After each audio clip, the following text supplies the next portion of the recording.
Hola, ¿qué tal? Hoy les voy a platicar de una autora extraordinaria mexicana, Elena Garro, y específicamente quiero platicar de sus cuentos. A mí particularmente sus cuentos me parecen muy superiores por muchas de sus novelas, me gustan más al menos. Y bueno, pues que queremos en este taller de invitación a la lectura, pues platicarles. Los cuentos completos de Elena Garro están editados por Alfaguara, vale la pena, es una edición muy bonita, vale la pena verlos. ¿Y por qué lo recomiendo? Bueno, Elena Garro tiene muchos personajes, pero quizás el protagonista de sus cuentos, y creo que también un poco de algunas de sus novelas y obras de teatro, es el tiempo verdaderamente visto como un héroe. Didier Huberman habla de heterocronías, cronologías o tiempos diversos que de alguna manera conviven en diferentes obras de artes en literatura. Y en ese sentido, para Elena Garro, el tiempo es fundamental. Claro, para toda la literatura latinoamericana y bueno, muchas literaturas, el juego con el tiempo es importante, pero me parece que Elena Garro profundiza lo que Juan Rulfo Cortázar, por momentos Borges, por supuesto García Márquez. El elemento fundamental, me parece, de sus cuentos es el juego con el tiempo. Hay muchos más elementos políticos, que reflejan elementos sociales, etcétera. Pero creo que todo eso está bajo el paraguas de un gran juego del tiempo. Elena Garro juega con el tiempo todo el tiempo y lo que hace que sus cuentos terminen siendo maravillosos. Pero ¿cómo juega con el tiempo? Bueno, ahí propongo una lectura a través de una clasificación de los diferentes tipos de tiempo que acontecen en sus cuentos, que se pueden extender también a esas novelas, pero hoy quiero hablar de sus cuentos. Primero, hay un rechazo de una idea de un cuento cronológico, es decir, que lógicamente hablemos de un tiempo lineal que tiene sus causas y efectos muy concretos. Por supuesto, estamos hablando de un mundo imaginario, y a través de eso rompen y genera distintos tipos de tiempo. Uno de ellos se le puede llamar tiempos paralelos o especulares, en donde distintos tiempos se reflejan unos con otros, ¿no? De alguna manera el pasado se refleja en el futuro, se puede ver en el futuro, y estos tiempos se afectan. En ese sentido, voy a platicaros de algunos cuentos. Hay un cuento que se llama Invitación al campo, en donde una mujer llamada Inés es invitada por un personaje al campo, y donde ve ciertas cuestiones políticas, pero a través de ese viaje se da cuenta y se encuentra incluso con sí misma como niña en el pasado, y estos tiempos se interfieren. Es extraordinario porque también al final de la novela el futuro acontece, y diferentes tiempos se ven reflejados y afectados unos con otros. En este cuento hay un personaje que es capaz de reflejar, cito, reflejar la voluntad del futuro, y no se conforma con ver el futuro, sino que lo despliega a voluntad delante de los ojos de otros. El tiempo son imágenes que se proyectan en espacios sucesivos, como un juego de espejos. Entonces, en ese sentido, la denominación especular me parece que es muy clara. También hay otro cuento que se llama Las Cuatro Moscas, que habla sobre, bueno, un futuro, en un futuro el pasado de alguna manera interviene y se ve reflejado. Se llama Las Cuatro Moscas porque en este cuento hay una figura, una muñeca, que ven unos personajes en su niñez, y es tan limpia, casi como una divinidad, que incluso las moscas, cuando se paran, pues se mueren. Una mujer sin cocina es un cuento espectacular que también acontece en una especie de futuro infernal, en donde la protagonista vaga por Madrid, y de alguna manera se ve reflejado en una infancia, y diferentes años son literal reflejados en un mismo día. Y el elemento de la cocina es importante porque se acuerda de la cocina de su niñez, en donde acontecen muchos tipos de tiempo, es decir, el tiempo de las historias, el tiempo de la imaginación, pero ahí de alguna manera es como el centro de convergencia del futuro y del pasado, y del tiempo imaginario, incluso del tiempo de la muerte. El cuento termina en donde todos están muertos, y de alguna manera es el umbral, es el otro mundo. Pero bueno, ahí acontece algo muy, muy curioso que le dará, me parece, nombre a una novela, o al menos está en consonancia, que es precisamente que la niña se acuerda del futuro, se acuerda del porvenir, los recuerdos del porvenir, como ustedes saben, es la novela pues, más famosa de Elena Garro. La culpa de los tlaxcaltecas también es un espectacular de una mujer que vive en un presente, siglo XX, y que de alguna manera a través de ciertas experiencias puede habitar de manera paralela y de nuevo se ven reflejados los dos tiempos uno con el otro en la época prehispánica o específicamente en la época de la conquista de América. Y la culpa de las tlaxcaltecas, pues me parece que tiene una referencia, un guiño muy, muy particular. Eso hace que la mujer de alguna manera pierda su identidad y se entregue al pasado. Y ahí se habla de tiempos paralelos que en el infinito, es decir, en la muerte, en un futuro muy adelante, convergerán. Es un libro extraordinario, no les quiero platicar de qué va, pues para que lo lean y no dar aquí un spoiler. Pero bueno, también dentro de todos esos cuentos, algo que es fundamental en el agarro es que los personajes pierden su identidad y entran a un mundo otro donde ellos mismos se transforman. Otro tipo de tiempo que le podemos llamar de piedra, porque pues habla, literal, esto sale de los propios cuentos, que es el tiempo en donde la sucesión se suspende o se detiene en un momento muy particular. Y hay varios cuentos que están escritos en este tipo de cuestiones. Hay un cuento que se llama Perfecto Luna, donde un muchacho se encuentra en el trabajo a un muerto y lúdicamente lo fragmenta para enterrarlo en diferentes lugares en el campo, y eso hace que le caiga una maldición.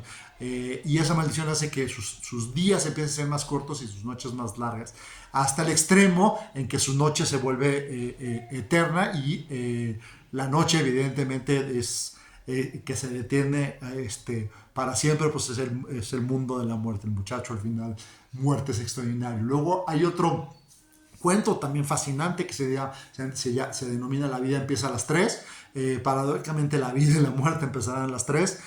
Habla sobre pues una serie de personajes que viajan en un barco, acontecen una serie de elementos, igual no les platico de qué va para que se meta, pero poco a poco se va viendo qué cosas raras están pasando. Y al final descubrimos que el barco de Europa va a Nueva York y está por viajar de Nueva York a Europa. La mujer protagonista decide subirse, zarpa a las 3 de la tarde y de alguna manera ahí encontrará el amor, la vida encontrará el amor, pero a las 3 de la tarde también es la hora en que el barco se hunde y se queda suspendido.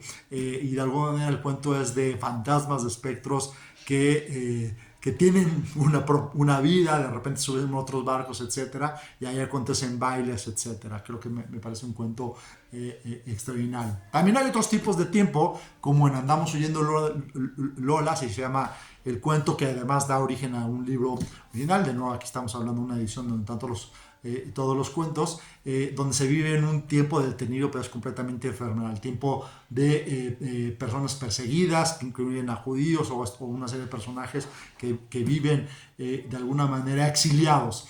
Hay otro tiempo que se llama Hoy es jueves, también me parece muy moderno en el sentido de que habla de un tiempo detenido en una violencia familiar importante. Y el último de esos tiempos, que se llama ¿Qué hora es? Así, la pregunta es el nombre del tiempo. Se habla de que el tiempo se ha vuelto piedra, que se detiene. Es de una mujer que llega a un hotel en París y está esperando a un hombre que es su amor. Nunca llega, la espera se prolonga por meses y por meses. Los trabajadores del hotel de alguna manera generan cierta simpatía hacia ella, pero terminan muriéndose.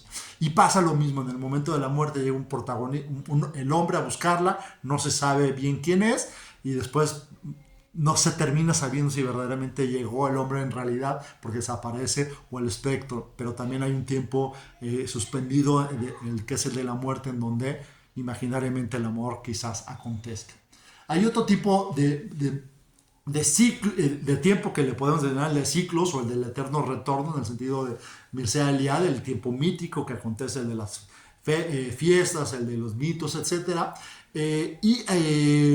Pues hay muchos autores y muchos críticos que dicen que el recuerdo los recuerdos del porvenir están inscritos en un tiempo mítico, pero bueno, eso acontece en diferentes lugares. Hay cuentos que hablan de grandes ciclos de vida que se pretenden repetir por siempre. El zapaterito de Guanajuato es un viejo que llega con su nieto a vender a México, le roban y entra en un ciclo muy extraño, y la estructura del cuento implica la búsqueda de la repetición de ese gran ciclo sin sentido. Hay otro cuento que se llama El Árbol, que tampoco les digo de qué va a detalle, que es extraordinario, sobre una mujer que llega a buscar a otra del campo, que llega a buscar a otra que es una gran señora de ciudad, y acontece ahí un crimen por la búsqueda de la repetición permanente de un tiempo mítico. Vale la pena leerlos. Y quizás el tiempo más fascinante de Lana Garro se le puede unir al tiempo de juegos. Ella juega con los tiempos, pero también hay un tiempo muy específico que es el tiempo del juego.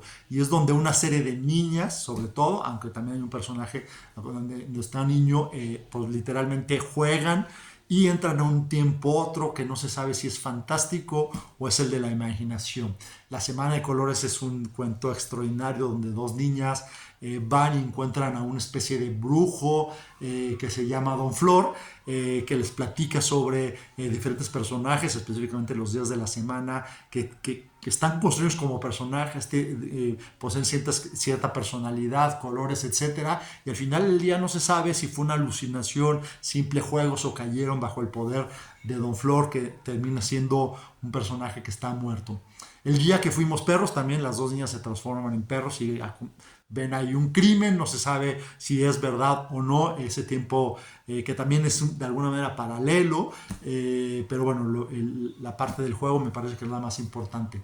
Otros juegos como Antes de la Guerra de Troya, donde juegan a los libros, o El Duende, donde también hay una imaginación muy potente, o La Entrada a un Mundo Otro. El Mentiroso también es un cuento extraordinario, donde un niño baja en un viaje hacer de las aguas, hacer del baño, y se pierde y no se saben si miente, porque él describe que entró a un mundo maravilloso donde 3 temporalidades, la prehispanidad, la de la colonia y la del México moderno, acontece. Entonces, aunque hay estas referencias políticas muy importantes en la guerra, me parece que precisamente el juego de niños pesa más sobre la imaginación del cuento. Hay otros tipos de cuentos con base a la clasificación que da, por ejemplo, Safransky o Bakhtin, ¿no? En sus cronotopos, el cuento del umbral, donde hay algo que transforma radicalmente a uno de los protagonistas, Mercurio, el niño perdido, la feria de noche de viernes, son cuentos donde algo radical pasa, el tiempo del viaje, hay muchos viajes también en algunos de los cuentos, como lo de el Lago Mayor, pero en términos generales, en estos cuentos, el tiempo termina siendo el factor principal sobre el cual jugar. Le recomiendo muchísimo la lectura, es fascinante, la identidad, la imaginación explota, los cuentos no son tan conocidos de manera popular, se habla mucho más de los recuerdos del porvenir como la obra principal. A mí los recuerdos del porvenir me gustan mucho, pero me gustan mucho más los cuentos. De nuevo, están editados completos en un libro que además está a bastante buen precio en sus librerías, los recomiendo, no me pagan por recomendar este tipo de cosas, ni mucho menos, pero bueno, más bien lo que quiero es que este canal y estos videos sirvan para que, si alguien tiene curiosidad sobre qué leer, sobre todo literatura que tampoco es tan extraña ni mucho menos, pero no es tan popular, pues pueda ser asequible a muchos lectores. Muchísimas gracias, nos vemos pronto.